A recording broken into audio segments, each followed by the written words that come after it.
Hello everyone, welcome back. If this is your first time, my name is Sergeant Perez. I'm an Army medical recruiter. In today's video, I have with me First Lieutenant Stanridge, which recently he was selected to become a nutritionist with the Army-Baylor Program. However, the main point of this program is so he can also explain to all of you what it's like to be a 70 Bravo series. He has an amazing story in how he was from college, going through ROTC, all the way to what he's right now doing his job, and how important for Cadet Command is the 70 series. So, sir, I appreciate that you be here with me today. Tell me a little bit about yourself, how you came from high school all the way to college, to ROTC, and why you decided to go to the Army. So currently I'm a 70 Bravo here at JBLM Washington in the 7th Infantry Division. I joined ROTC straight out of high school using the 4-year Army ROTC scholarship. And upon completion of my time in college, I always wanted to either join the infantry branch or the medical service corps branch. And I decided in my final year of college to assess and join the 70 Bravo Medical Service Corps branch. And I commissioned and then shortly went to JBSA in Fort Sam Houston, Texas. And I completed the AMEDD course. And then I was sent straight to JBLM Washington, did a short deployment in Korea, and then came back. And I've been a treatment platoon leader. I've been a medical operations officer in 2 infantry battalions. My time as a 70 Bravo has been absolutely incredible. While I was in college, I always wanted to lead soldiers and be around medics, and specifically in infantry battalions. So I decided to put off my graduate program aspirations and went straight into being a regular Army officer as a 70 Bravo. And the 70 series is unique because as a 70 Bravo, that's the base branch. And then within the 70 series from 70 Bravo, you can choose to concentrate into many different areas once you become a captain. So there are short courses and long courses. Some of the short courses are 70 kilo, which is medlog, medical logistics, and some of the longer courses, which you have to utilize, LTHET, which is an Army program where you essentially apply and earn a spot in a graduate program to become a healthcare administrator, like a 70 Alpha. So there are many ways to serve within the 70 series, but you first have to assess and be a 70 Bravo for a minimum of 4 years before you can transition over into the more specific 70 series, like 70 Alpha, 70 Kilo. That's excellent. I appreciate for sharing your story. Yeah. So, how was for you your time in ROTC, and when did you knew that you were going to be 70 Bravo? So I had great mentors in college through my senior military instructors and my professor of military science.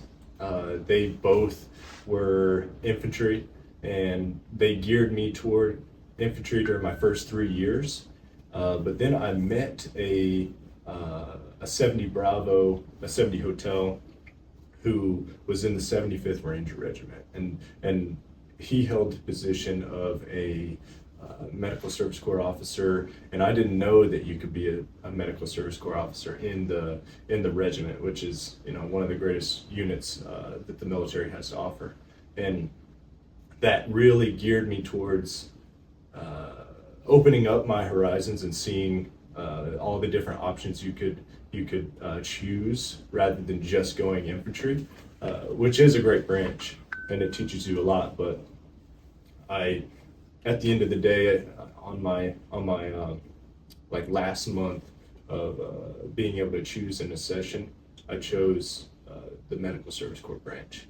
Okay, excellent. Yeah. Do you think it was challenging to go to that specific AOC? It was challenging, I would say more administratively challenging. It's rewarding being a staff officer, but also it's not what you may expect right out the gate, Mm-hmm. and it does challenge you. Being one of the youngest, newest, freshest lieutenants around, is surrounded by majors and Mm-hmm. captains. You have to earn your keep, and it is definitely challenging. Okay. If you, let's say if you can go back in time and you can just talk to yourself again in that freshman year, knowing right now what you know right now, what would you tell yourself to be better either in college or in the ROTC program? Mm-hmm. What would you do different? What would be those things? What I would do differently is I would focus heavily on staff doctrine, leadership doctrine. You have to be physically fit in every single branch as an officer, so you definitely need to focus on your physical fitness. I would just research more of the options that you have after you become a basic officer in the U.S. military, because there are so many options out there that you can maybe hit the ground running with before you even assess as a regular officer, like HPSP, my program in the Army-Baylor Masters of Nutrition. Like, there's so many options out there that you can utilize before you even assess. And there's so many programs you can apply to as a cadet. So I would say just do your research. Definitely read MILPERs. As a cadet, I wish I knew what a MILPER was, and they're extremely helpful. So definitely ask your professors of military science and your Army healthcare recruiters for MILPER messages. Okay. Now, when you commissioned from ROTC, you went to your first duty station. When did you came across to the Army-Baylor Nutritionist program, and what ignited you to submit your application? So, as a student in college, I knew about Army-Baylor because I was a undergrad in nutrition. My professors talked about some past cadets that had gotten accepted into the Army-Baylor Masters of Nutrition program, and it's an opportunity that is a great choice if you are already trained in undergrad nutrition, because you satisfy all the requirements early while you're a cadet, and you can just transition directly into that 65 Charlie MOS. And I found it last year. Like, I seriously fell in love with the idea of becoming an Army dietitian last year. I've loved nutrition. I love human performance. I work with dietitians as a 70 Bravo. I'm their healthcare administrator, their platoon leader, and they're getting after it, treating soldiers every day, training, educating soldiers on health and human performance. So I just fell in love with that aspect of it, and I found it last year, and I've been working with you since last year to get where we are today. Yes, indeed. It's been a long journey. Yeah. People think, and I have seen this from other people comments, that they think that coming to the medical side, it is an overnight thing, very similar to the enlisted, where within a week, 2 weeks, they could be already in the Army. Yes. In the medical side, is the process a little more longer, because we go by the board dates. Mm-hmm. In some AOCs, the board dates are very specific in a specific time frame. If that is missed, then we have to wait for the following year. Yeah. But the good thing was that we begin talking way before, like within over a year in advance, and you knew what you need to do from your part. Yeah. Specifically for the Army-Baylor, because you have to fill the application first, Mm-hmm. and once you're selected, then you come to us, and Yes. we finish the second portion of the application. And here we are right now. Finally, we made it. Yeah. After a long ride.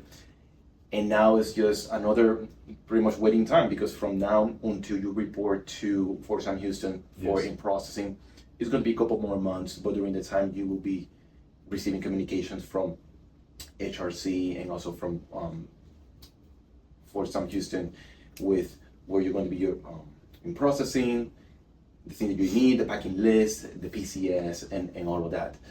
I want to say thank you very much for allowing me to work with you during all this time, since the beginning until the present, and to trust the process. I know that sometimes we just start working and then there's complete silence, but it's just the nature of how the process is. And just to let also everybody out there that if you're interested in doing this, feel free to leave your comments down below. I will definitely be able to answer those as soon as possible. And once again, thank you very much for being here. I definitely wish you the best once you go to your nutrition program, that you be top of the class. And yeah, I wish you a very long career also. Well, I wouldn't be here without you, Sergeant. Thank you very much. Thank you. Once again, thank you very much. Okay. Thank you. Hey everyone, so sorry for interrupting you with the video, but I want to show you something real quick that we did not address in the video. So the last year there was a MILPA message published for enlisted soldiers who are 68 series, that means medical, and they can apply to become 70 Bravo. I'm going to be showing right now what is the number of the program. You will see it right here, what is the number of the MILPA message, and that way you can go and search it up. Also, I'm going to link it up in the description so you could download the PDF of this old message. Now, one thing about this message is that it was a pilot program last year. So right now, many of medical soldiers are hoping that this year that message also could be republished and they can reopen those opportunities again to become 70 series. Now, again, this opportunity is only for enlisted soldiers who are in the 68 series. Maybe again, do not take my word for granted. They could be again reappear this program again this year, fiscal year 25, and so on. And also maybe it could be open to other MOSs. But like I say again, go check it out in the description below. I will have a link for that particular MILPA message. And also, if check out my, I'm going to link it up right here. Here, we know that those are two places. The link for how to find a MILPA message is a quick short. It's about 1 minute and something, where I show you how you can find the MILPA message. Either you need a card or a DS logo. Now, let's go back to the video. All right, guys, thank you very much for watching. Again, if you found value on this video, make sure that you like and subscribe. And if you have any questions, leave them down below in the description box, in the comments down below, and I will answer to those as soon as possible. Once again, thank you very much, and I will see you in the next one. Bye.